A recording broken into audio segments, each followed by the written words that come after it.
I stopped chasing the big companies. And like I said, looked at what helps make the big companies, because the big companies are too popular in the sense that I don't think it goes based on performance anymore. What are people using? It's not so much about the product. Like, yeah, you could invest in Nvidia, AMD and whatnot, but I feel like those are just like the big fancy shiny ones that, go in peaks and troughs based off people's feelings. Like we've talked about this before, like Tesla, just as people hate Elon Musk, the stock drops, but it's a great company, and vice versa.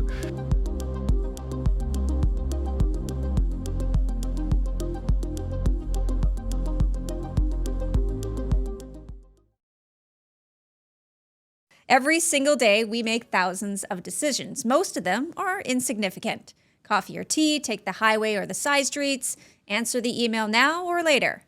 But every once in a while, we make a decision that changes everything. Buy the house, start the business, sell the company, end the relationship, retire, invest. Welcome to the Markets and Leaders podcast. I'm your host, Lyndsay Malchuk. Now, what's fascinating isn't the decision itself. It's how we arrive at it, because the quality of our lives is often determined by the quality of our decisions, especially when we don't know what happens next. The world of investing has never been short on opinions. Every day, someone claims to know where markets are headed, what sectors will outperform, or what the next big opportunity will be. However, managing other people's capital demands something very different. It demands discipline, it demands perspective, and above all, it demands a process that can stand up to uncertainty. My guest today has built his career on exactly that. Michael Succurro is our returning guest and is the managing partner and CEO of Spark Financial Group. He's also a portfolio manager and someone who spends every day helping individuals, families, and business owners navigate uncertainty, manage risk, and make thoughtful long-term investment decisions. Today isn't about predicting the future, though. It's about understanding how professional investors think when nobody knows what's coming next. Michael, it's so great to have you back. Right out of the gate, though, Michael, I have a question for you here. When are you actually in the office? Seriously, though, because every single time I see you on social, you're at a golf tournament or a car show or a hockey game or some sort of event. And really, honestly, at this point, I truly am convinced that you have figured out a way to manage portfolios entirely from a phone. So when are you actually in the office? I just post all the fun stuff online. The boring stuff I don't post. I don't want to bore the viewers. So I'm here 90% of the time. 90%. Those are just the small glimpses you get to see. Right. Every once in a Isn't while. there a line from a movie that says it works 60% of the time, 100% of the time, or something like that? Yeah. Okay, joking aside, though. I think that was from oh my god, that anchor one. Ron Burgundy. Ron Burgundy. Ron Burgundy, yes. But what was it called? What was the movie called? I think The Anchorman. Anchorman, that's right. Anchorman 2 wasn't as good. It was about his cologne. It was about his Sex Panther. That's works 60% of the time, 100% of the time. Okay, joking aside, though, I think that's... Like my stock advice for today, buy low, sell high. There we go. 60% of the time, 100% of the time. Okay, so I'm going to say again, though, joking aside, I think that's probably one of the biggest misconceptions people actually have in this business. Most people actually really think, as portfolio managers, you sit behind like 6 Bloomberg terminals all day. So how much of your job actually happens outside the office? Well, majority of it, because at the end of the day, a lot of it is client-facing, meeting with clients, being in their face. As much as we're in a virtual world now where everybody wants to meet online, I feel when it comes to portfolio management and just clients in general, when they're making these big decisions, whether it's buying or selling the house or investing in a portfolio or whatever their next big move is that they want consulting on, they'd rather meet face-to-face, gives them that comfort and that sense of security. That's true. So that's a lot of the time, a lot of the days of where it's spent.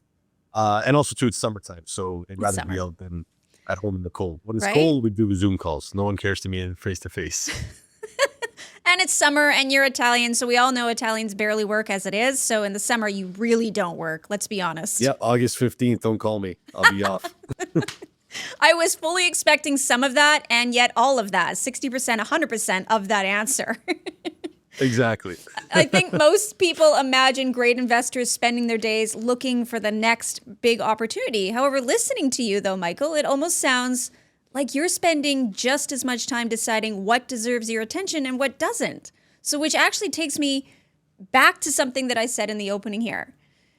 Every decision you make professionally is made without knowing the outcome. So what does confidence actually mean to you? Because confidence can't mean certainty, right? Yeah, confidence is just, being certain enough that you're making the right decision, but also knowing how to navigate those waters if they do become turbulent. It's not Right. just, shoot in the dark here and hope for the best. It's you're shooting somewhat in the dark, but you are taking calculated risks and Mm. also having fail safe plan, to fall back on. Because at the end of the day, I don't think it's ever a good decision to make a risk without having a calculated risk, understanding what the pros and the cons are, and also not having a fail safe to fall back on for sure. Absolutely. It's funny. I think investors spend far too much time actually asking, what should I buy? When maybe, I don't know, the better question is, how should I think about that? So Of course. if I gave you two investors, one has a phenomenal process but average ideas, and the other has brilliant ideas but no discipline whatsoever, who wins over 20 years, you think? The first investor. I think the discipline always wins because again, you're being consistent. I think it's consistency. Look at Warren Buffett. He's always about long term and taking the long risk and the long shots. And look, it's hard now because of the economy and the market we're in. It looks like the short shots always win, but I feel like those undisciplined investors are the ones that end up losing in the long run. Fast money, easy come, easy go. We're all about analogies and terms today. So I feel like that's also the issue with the market right now is, I know we're going to get more into it later about how people look into it and how they do the research. But I think, again, the person that, if you want to look on a 20-year graph, the longevity is the safe play, the safe bets, the long shots. The long investments, not the long shots that you're doing a short-term income or you're looking for a short-term income to come from right away. I think those are the riskier portfolios to look at. Interesting.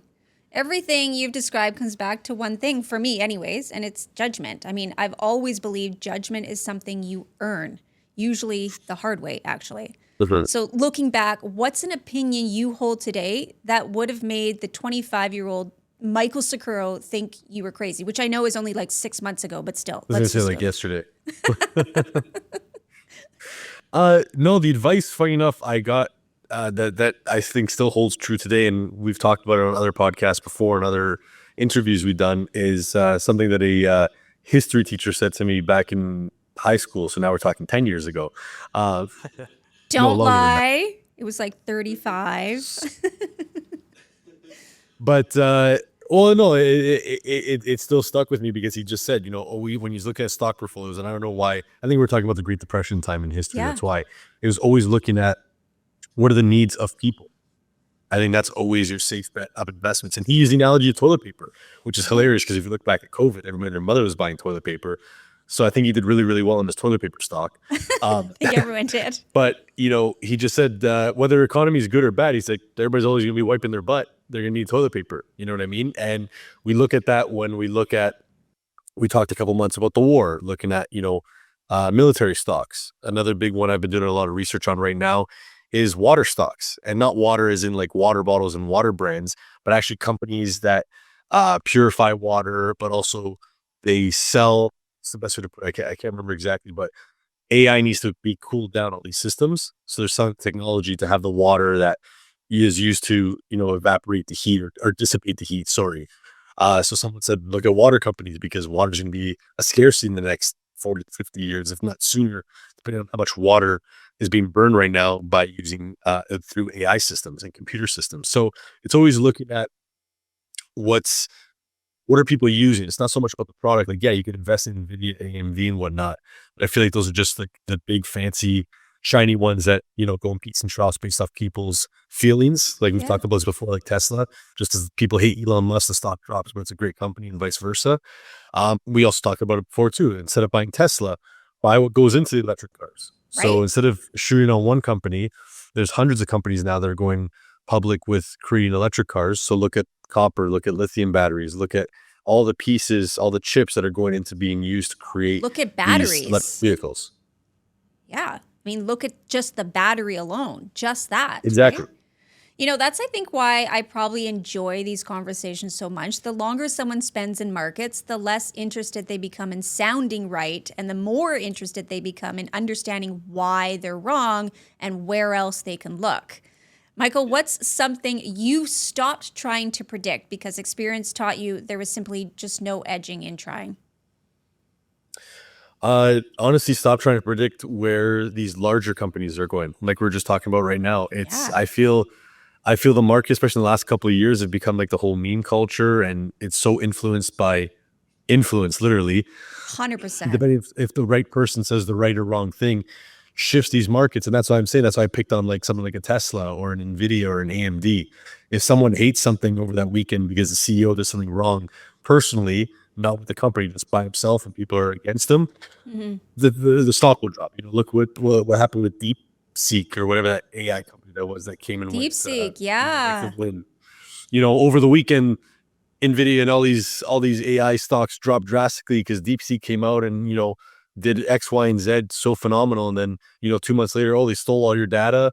Oh, there's no encryption. Oh, they sold everything for Chinese secrets, and then it disappeared, and no one uses it anymore. So where I'm getting at is I stopped chasing the big companies. And like I said, looked at what helps make the big companies, because the big companies are too popular in the sense that I don't think it goes based off performance anymore. Yeah. Look at GameStop. It was a horrible company facing bankruptcy, and it skyrocketed 5,000% and be billionaires overnight. You know what I mean? Yeah. So I stopped looking at the larger companies and looking at what are the smaller companies that make up these companies, in the sense that, okay, Nvidia, what are the small manufacturers that are using to create the chips? Tesla, That's what are the right. companies that are using to make the batteries, the lithium, all their parts and everything, Yeah, I precious completely metals. agree. That's a great perspective. And it actually makes me think of something because most investors, they love the certainty. So they look at those bigger companies thinking there's going to be certainty in them. Markets, though, I mean, you and I both know that they rarely offer certainty. So maybe the real edge isn't prediction at all. Maybe it's just the behavior that you spoke about. I mean, markets have changed dramatically. Think about it. We have AI, algorithms, high frequency trading, social media. But what about human behavior? Hasn't changed and never will, you think? I always wanted to, I think the best thing is FOMO, fear of missing out. Tell me more. Here's your latest example, SpaceX. Oh Everybody and my their mother bought gosh. it. I You know how just many people actually talk read to me something. about it? Hold up. I just read something that SpaceX rocket crashed on the moon. Did you read Probably. this? I got the ticker open on my desktop, so I went down, so I guess it crashed. Oh, so it crashed literally in all aspects. Exactly. Exactly. It did. But that's what it is. It's the whole FOMO market. And again, the difference now versus, I didn't want to say 50 years ago, I want to say 20 years ago, is social media and the media. Because you didn't have 18-year-olds or 20-year-olds or not uneducated, but uninvolved investors talking about IPOs and everything. You know what I mean? They're just talking about these long-term stocks or going to their financial advisors. Now, you had people walking down the street and they're talking about, oh, did you buy SpaceX? Did you buy SpaceX? Is a whole thing. Like, I like using Wealth Simple for my personal, because you have fractional buying and there's no fees. Yeah, And they had a whole pre-IPO launch, and hey, we're I letting you remember buy two of this. these three Yeah, weeks in advance. It's just the culture, the stock culture has just gone crazy. Now people are talking about Anthropic's IPO, yeah. OpenAI's IPO, all that stuff. So I think that's what's really shifted, is the influence culture and the accessibility to these stocks, which makes it really dangerous too. Okay, so as Because on your end though, walk us through a daily thing. I mean, you probably get up at, I don't know, you're Calabrian, so probably like 10:30 in the morning, and you, then, okay, wow, early because I go to riser. sleep at 4. I'm watching the Okay. Asian markets. Okay, we'll go with that, Michael.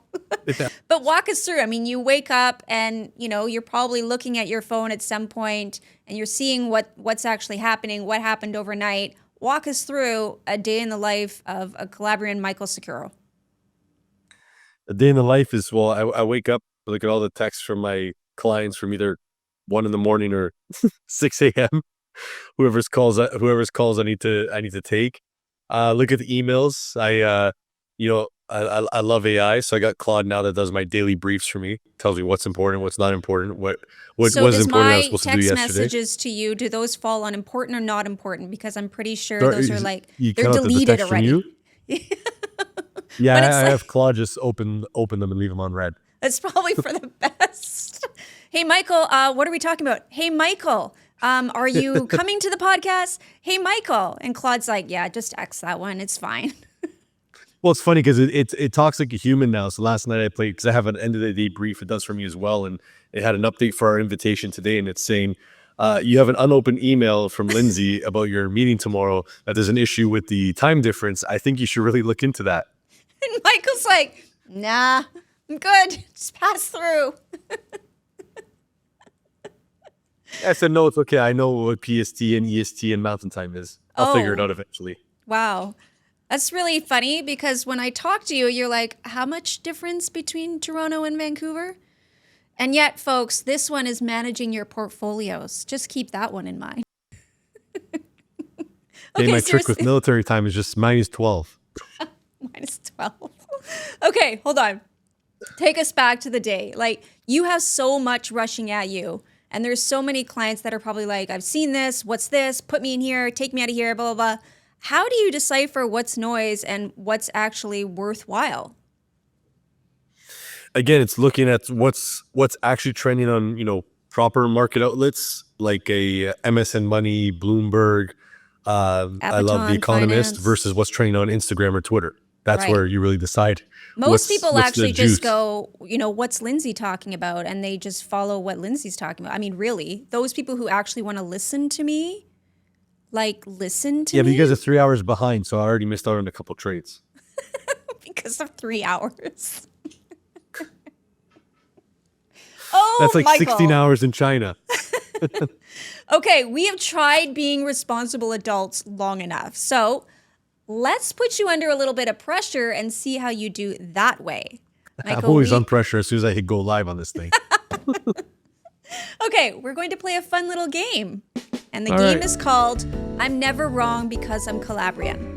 That's the name of the game. Perfect. So here's how this works. I'm going to become your nightmare client for the next 5 minutes. Your job is to stop me from making spectacularly bad Calabrian decisions. Ready? Sounds good. Okay. You only have 30 seconds per thing to tell me don't do that, okay? I've got $500,000 and every penny is going into the Magnificent Seven. Tell me why I'm wrong. Nope, don't believe you. Still going ahead. Sorry?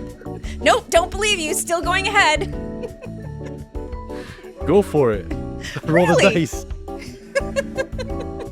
All the best. All the best. Let me know when you need a loan on the other end. I'll help you out. Okay, so tell me why I'm wrong. Well, I think you're wrong because it's the oldest saying out there. Never put all your eggs in one basket. You should always expose yourself to multiple industries and multiple markets out there. Not even all in the stock market. Look at the housing market. Look at other aspects of investments. Whereas the Magnificent Seven, you're putting all your chips, all your eggs in one basket. I'm wrong in putting everything in one basket. Is that right, Michael? Absolutely. You always want to spread your risk. And yes, higher risk, higher reward, but you could choose properly of what percentage of your portfolio you want to risk and what percentage you're comfortable with keeping and losing. So again, putting it all into one sector, one set of stocks, whatever it may be, it's very risky because again, if they're all very similar as well, and one goes down, usually all of them are going down for the same reason, depending on what flow we're at in the economy, that again, you're putting all your money at risk. Okay, we're gonna move to the second one. I don't need an advisor anymore. I've got AI. Tell me why I'm wrong. Well, you're wrong because when you type in stuff on AI, it says at the bottom that this is just based off research done on the internet. Always advise a law professional, which is what mine says when I ask it legal questions because I don't want to pay my lawyer's hourly rate. But it goes the same for financial advisors. These are people that went to school, have all the right tools, hopefully, but are also researching this on a daily basis and are keeping up with market trends. AI is just following whatever's on the internet. So if I spend enough money to say buy a certain stock that is worthless and push as many ads as I can on that, you'd be surprised that the AI would pick up on that and actually say it's a good stock to buy. I mean, it says it in every single disclaimer. Yeah, it says it in every single disclaimer as well. We say it in ours: know your own risk tolerances and always be sure you work with a licensed financial advisor. AI is not going to be able to do that for you. I just actually talked myself out of that one. Darn it. Okay, Next one. I met a guy at the golf course, probably the same golf whatever thing that you went to, and he guaranteed me a 10-bagger, Michael. I'm all in. Tell me why I'm wrong. Let me know. I'll put in 10 bags as well. No. You're wrong. not taking You're me out wrong of it because yet. this goes You haven't back to convinced me. Why? Sorry? You haven't taken me out of it yet. You have not convinced me that this is the wrong decision by some dude at a golf tournament. Well, it goes back to, I always like using real life examples. And this one was, again, don't quote me on it, but it's from, again, Great Depression era, where Rockefeller said he was getting his shoe shined. And the shoe shiner had no idea who he was and said, "Hey, mister, you want a stock tip?" Because the kid wanted a tip as well. Yeah. And as soon as he heard that stock tip, that's how he knew it was time to sell whatever stock he was in, because now everybody and their mother's talking about it anywhere, which, for example, is the golf course. Like we're talking about SpaceX. As soon as I start hearing people talking about it that don't really have anything to do with the market, get out. Exit stage buy, left. Buy the rumor, sell the news. Ah, good one. Okay, next one.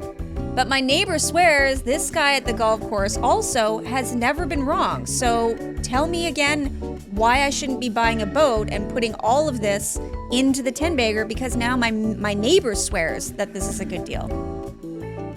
Well, even your clock is always right at least twice a day. A broken clock, sorry, is always right at least twice a day. And maybe he's only telling you about your wins, never about your losses. I know a lot of people like that too. They just tell me about their wins, never their losses. So Michael, that'll leave up to you to choose. Every successful person has a boat, though. I should buy a boat. They leased it. Corky Romano. I have a lot of clients with Ferraris. Have you ever seen that movie, Corky Romano? Sorry? Have you ever seen the movie Corky Romano? Oh, it sounds familiar. I think I did. He's a cop, but he gets into the evidence room, and something happens or whatever, and so now he needs to go and do this media briefing, and he's like gone. He's not himself, and he's like, "You got a question? You do? You don't? You do? You don't? I should buy a boat." And it's so fun. Anybody out there who's not seen Corky Romano, see the movie. It's an old one, but it's a good one. Okay, this is the best game. The next one. My barber says uranium. Why am I wrong? Uranium? Uranium. I'm going to go Well, all again, in it's the on same thing uranium. like the shoe shiner.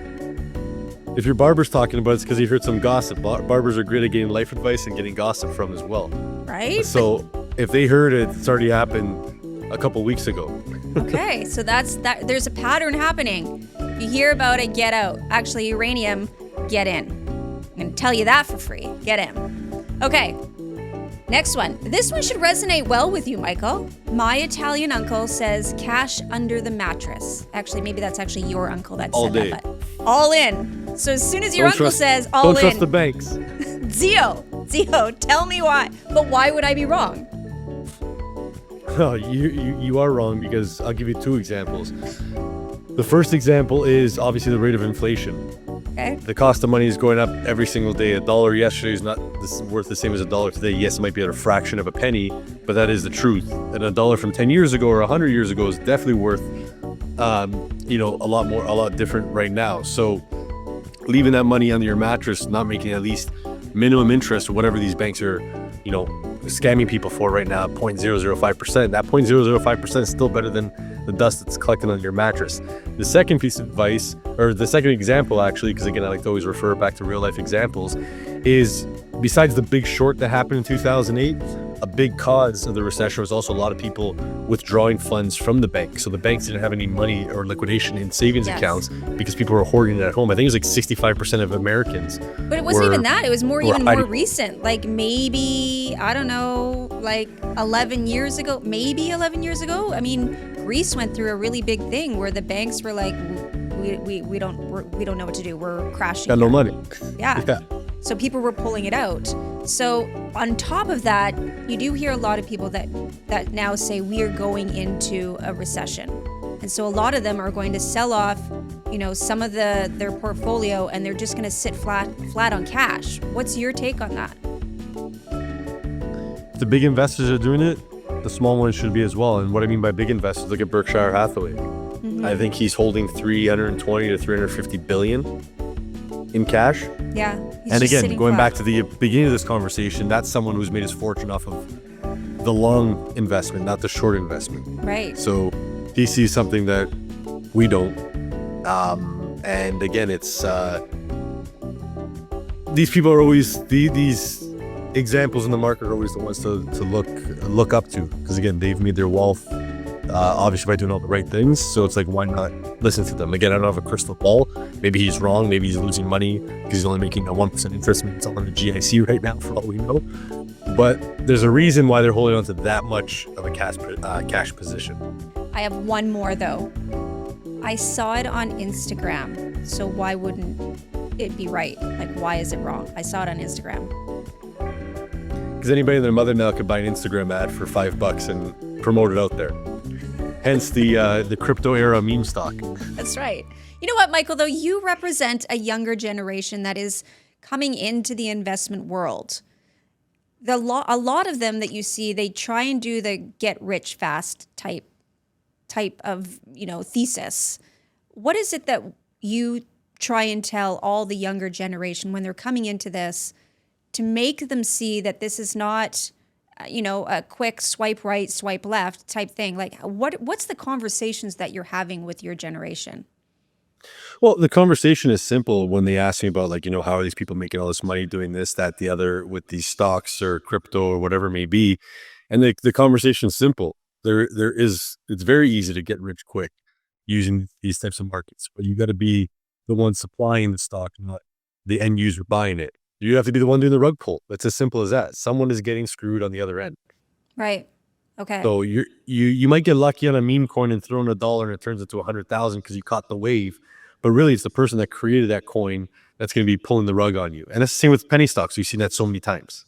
Okay. Is there one sector where your generation is a lot more keen to invest? Anything artificial intelligence, Really? AI technology, I think. Okay. Because what they understand and what they know I guess better. so. I guess that makes sense. Now, I know that we started today's conversation talking about decisions. If someone was watching this and remembers just one thing, one principle, one way of thinking that changes the way they approach their investing behavior, what would you hope it would be? Measure twice, cut once. What I mean by that is just do double the research and then make your investment, especially in a market like this. You got to do your due diligence. It's crazy out there. Everything's changing on a daily basis. So that's why even when I look at something or get a piece of advice from somebody, I like to still wait a couple days just to see how it opens on a Monday and see how it closes on a Friday. Do you see a lot of emotional decisions being made? Because every decision starts with an emotion for sure. Everyone, good, bad, pretty, ugly. So every day you are talking with clients and you can see that there is an emotion involved. How do you navigate through that? Well, navigating through that is just simply telling them, take your emotion out of this. It's the only piece of advice I could give. Do you ever ask them? Be strategic and not emotional towards it. Yeah. Another point I always say to them is that, yes, you went from $100 to $90, but you haven't sold yet. So you haven't lost the $10 a share yet.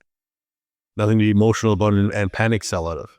So do you ever ask them why they have that emotion about it? If it's not as obvious, like, have you ever asked them why? What's making you make that decision?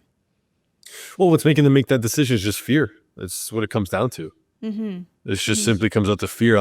Fear on the loss side, and on the other side, the emotion is, again, get rich quick. Well, fear of missing out, so the FOMO, money off and of then this. Fear of the loss. Yeah, you're right. Absolutely. Fear of what you're going to miss out and fear of the loss. That's right. Well, there we go. Every one of us is going to wake up tomorrow and make some sort of decision, and someone will be forgotten, will be before lunch, and others may quietly shape the next decade of our lives. So thank you so much for sitting with us today. I can't wait to come back and talk more about how you're wrong and I'm right. It's going to be great. And we'll talk to you soon. Thanks again. Sounds great. Thank you for having me. The truth is, none of us get to make decisions with perfect information. Not in investing, not in business, not in life. We don't control the future, and we never have. What we do control is how we prepare, how we learn, how we're willing, and how we challenge our own assumptions. And perhaps most importantly, how humble we remain when certainty feels more tempting. Because great investors don't succeed because they know what's coming next. They succeed because they've built a way of thinking that helps them navigate whatever comes next. If you enjoyed today's conversation, be sure you've subscribed.